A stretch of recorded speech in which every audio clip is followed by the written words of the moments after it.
મારું નામ વાળા ભરતજી પોપટભા, પ્રદેશ પ્રમુખ ખેડૂત કલ્યાણ સંગઠન.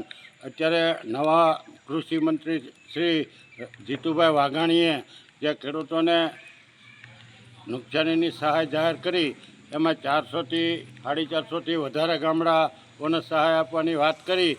પણ એ થરાદ ને બનાસકાંઠા એ બાજુના ગામડા છે, આપણો ભાવનગર જિલ્લો નથી. જીતુભાઈ પોતે જ ભાવનગર જિલ્લાના છે અને નવા કૃષિ મંત્રી છે. ભાવનગર જિલ્લાનો એને પૂરો અનુભવ છે.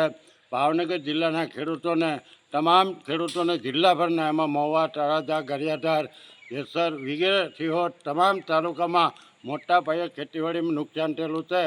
એને જીતુભાઈ વાઘાણીએ બાકાત રાખ્યું. એટલે ક્યાંક ને ક્યાંક આ જીતુભાઈ વાઘાણીએ કૃષિમંત્રીએ એક મોટી ભૂલ કરેલી છે.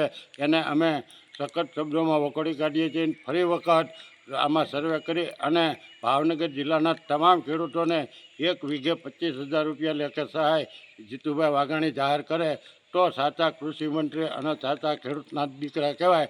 નહીં તો જેમ શિક્ષણ મંત્રીમાં ગોટાળા કર્યા અને તાગડથીના કર્યા, એવા જ પાછા કૃષિમંત્રી તરીકે તાગડથીના કરવાના છે. એટલે આ સરકાર કે કૃષિ વિભાગ ક્યારેય ખેડૂતો પ્રત્યે કાંઈ હમદર્દી દાખવે એવું અમને દેખાણું નથી. આ મેં કાલ જ બધા મીડિયામાં પણ કીધું હતું કે આ સરકારે રાઘવજીભાઈ પટેલ જે કૃષિમંત્રી હતા એ બકરું કાઢી અને નવા કૃષિમંત્રી જીતુભાઈ વાઘાણી એટલે કે બકરું કાઢીને ઊંટ ખોઈ દીધું. એમાં કંઈ ખેડૂતોનું ભલું થાય એવું અમને દેખાણું નથી. પણ આવનારા 2 દિવસમાં શું કરે છે એ જોઈએ છીએ. નહીં તો લાભ પંચમ પછી ભાવનગર, તળાજા અને મહુવામાં સરકારની સામે મોરચા પણ મંડાય છે અને પછી બોટાદવાળી પણ થઈ છે. જય હિન્દ, જય ભારત.